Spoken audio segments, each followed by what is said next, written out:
Today we're going to be talking about the 2012 trip to Liberia, and the primary reason for this trip was to visit Jenny's school and also do a medical clinic, implement an agriculture program, and visit the villages and do some work out there. So the first thing we did was greet the students. We always go to encourage the kids to study hard and do their best in school. This year, there are about 1,400 students in the school, so the classrooms are fairly packed. They're having a great time studying hard and learning all of their academics.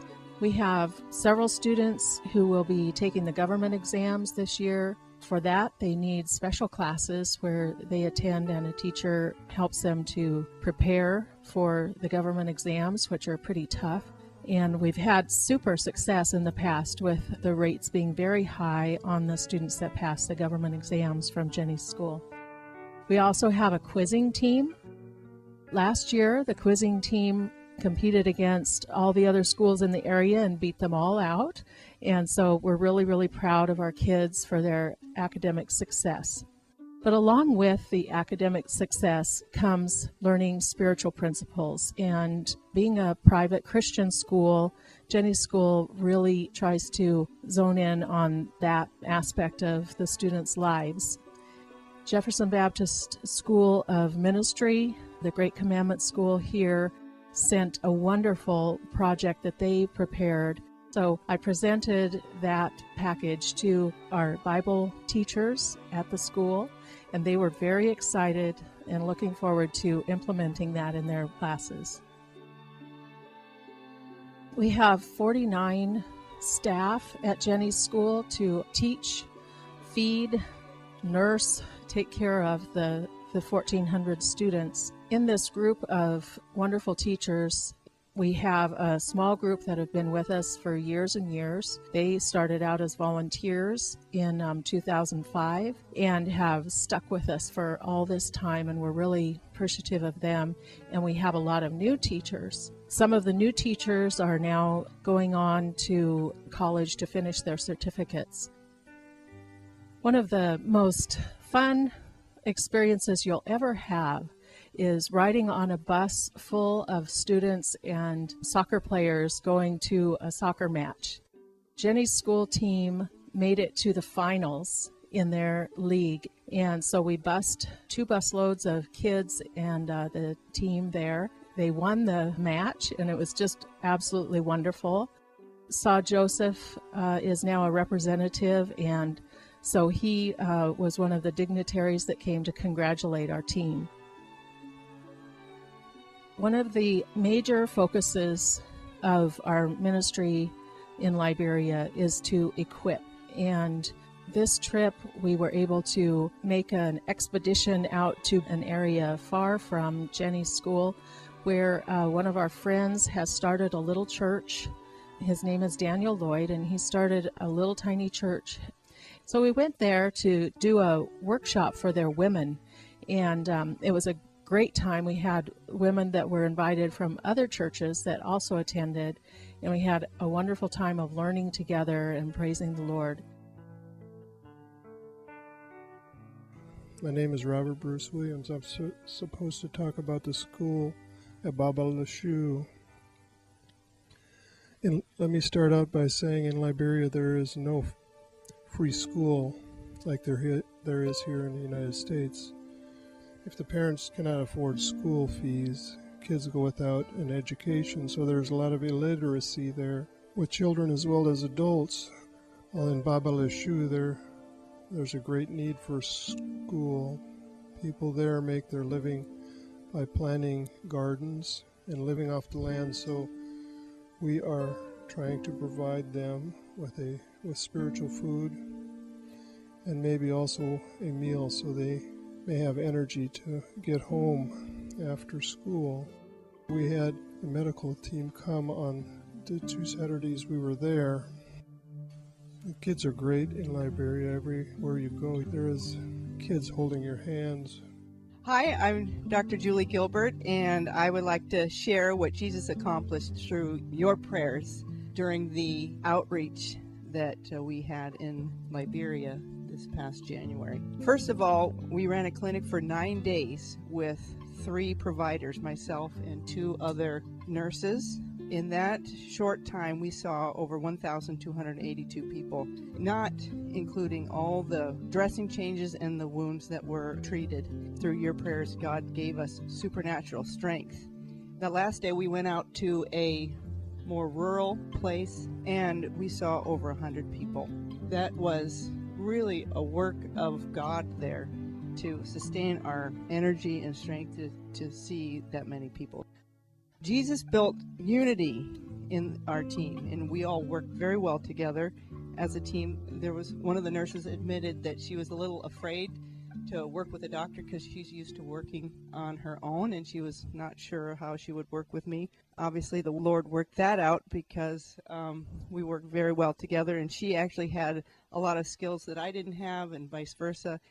Jesus provided exactly what we needed. I didn't know what kind of medicines to take with me, and when Jerry McIntosh and I got together, he asked me what medicines I wanted, and I really didn't know what I needed, but God knew what I needed. There were many times when I would see a patient and say, hey, I have something that this person could use, and I believe the medicines worked more powerfully and effectively, and saw that in many aspects where I would use maybe an antibiotic for a certain infection, and it worked better than I've seen it work back in the States. We had a great relationship with the staff of the clinic. We worked well together, and we appreciated one another.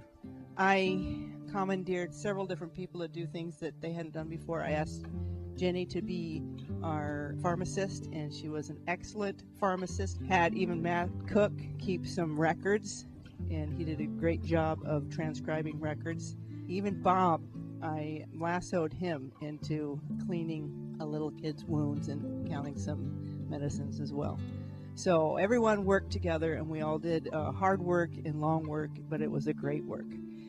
I believe that we saw Jesus heal the sick. There were at least 3 occasions where I believe the miraculous healing power of Jesus took place. One was a little baby that had a stiff neck, and saw that was obviously meningitis. And when I saw the baby, it was healed miraculously. Another example was a woman that I saw. She had blistering skin lesions all over her body. I gave her what I could, and heard the next day that she was so bad that she couldn't even move. This was a time that I called to ask for prayer, and you prayed. And I think on the 4th day, the woman walked into the clinic. She had been healed, and I believe that was the healing power of God. So the hardest part to do was leave, because there's still more work to be done. But in leaving, God really gave me a vision for the future. Fode Gala is a 35-year-old man that had been in PA school for 2 years, but he had to drop out because of lack of funding. Fode has a heart for the Lord. He has a heart for people. He has great mind, and we're going to help Fode go back to school and complete his PA so that he can minister to people as a PA.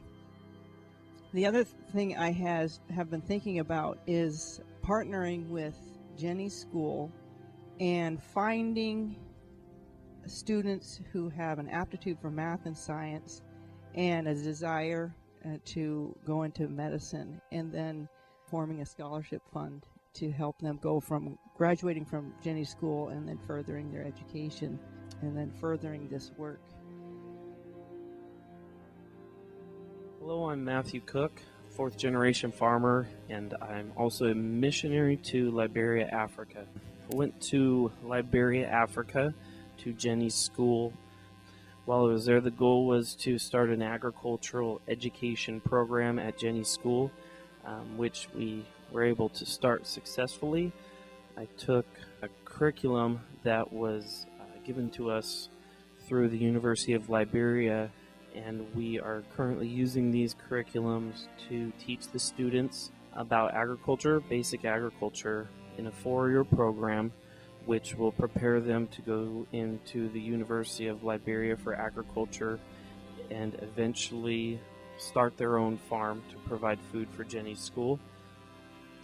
We introduced, with the help of T. Frank Johnson, a student at the University of Liberia for agriculture and a farmer. He is going to teach the class for us. He's a local and knows most of the children. With the help of Principal Reverend Philip Menifix, the principal of Jenny's school, he is going to be administrating over the class. Also with the help of Gordon Kamara, who is the program manager. With these three men, the program should be successful to keep each other accountable and moving forward.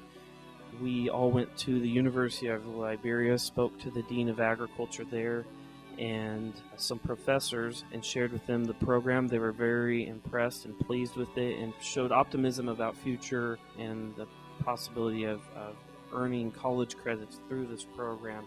So the connection with the University of Liberia and the Dean of Agriculture was very blessed, and it was a great connection and a door that the Lord opened.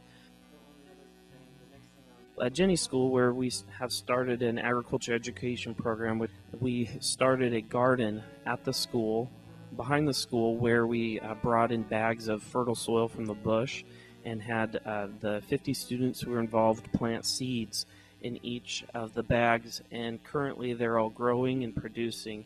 They'll be able to harvest the food there from those plants, and they will use them to cook for the rest of the students at Jenny's School. And we will put up a sign that says this food has been provided by the students of the agricultural education program at Jenny's School. We're very excited about this garden and how this is going to improve the parents and the involvement of agriculture at the school. Jenny's School is an inner city school, and there's a large population in a very small area with not much farmland. So this agriculture education program is going to give the students an opportunity to advance in the skills of agriculture and have an opportunity to find employment in farming outside of the inner city and have these opportunities that wouldn't normally be opened up to them had this program not taken place.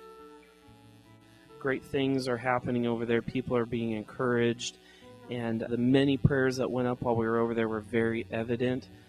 Everybody who was involved was very blessed and gave God the glory the whole time. So I want to thank everybody for the prayer and the support.